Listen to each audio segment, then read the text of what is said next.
So in this module, we went and took a look at the necessity of ethical hacking.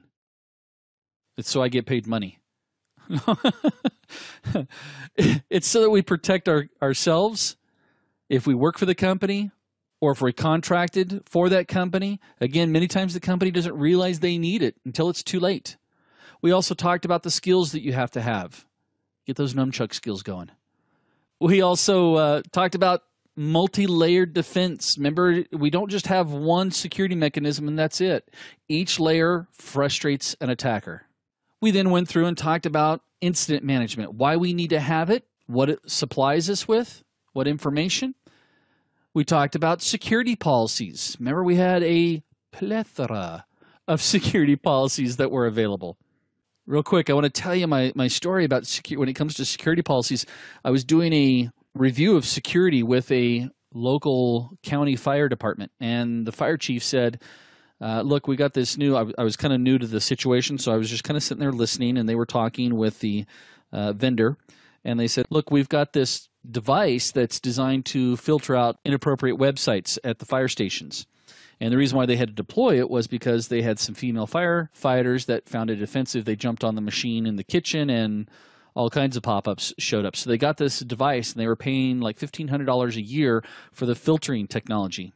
And they asked the question, do we need to renew this? And my first question was, do you have a security policy in place that states what happens if someone gets caught? And let's not be that parent that makes a threat and doesn't follow through. And they were like, no. So we went through, helped them create a policy that said, if you got caught going to an inappropriate website, 0 tolerance. You were let go. They put it out. The policy had all the employees, all the firefighters, everybody sign it. And sure enough, one of the rookies went to an inappropriate site. They fired him, and it was amazing how all of a sudden the inappropriate sites stopped showing up. It was kind of weird. So security policies help to protect us. It's one of our layers of defense. We talked about vulnerability research. This is a continual process. As long as attackers are coming up with new and interesting ways of getting in, and technology drives that. Ooh, I'm waiting for the drone that hovers over my house that hacks my Wi-Fi network. See? Thinking outside the box, 2 different technologies. Now I have to come up with a countermeasure for the drone. It's called a Mossberg shotgun. No. And then finally we talked about penetration testing. We don't just sit there and say, hey, look, this is what we've done. We've got to test it.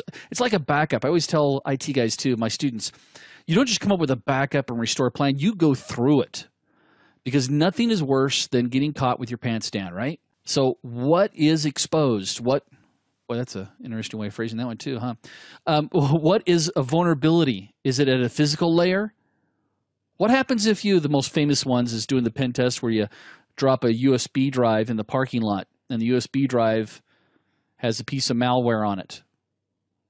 You see who picks it up and who plugs it in, because we have the policy that any USB drive that is not company property does not get plugged into a computer, or if you find a USB drive, you need to turn it into IT. Well, let's see who plugs it in. So pen testing, extremely important. So up next, if you're interested, we're going to be talking about how to prepare for the ethical hacker exam. Give you the skinny as well as some tips and Super Dale tricks.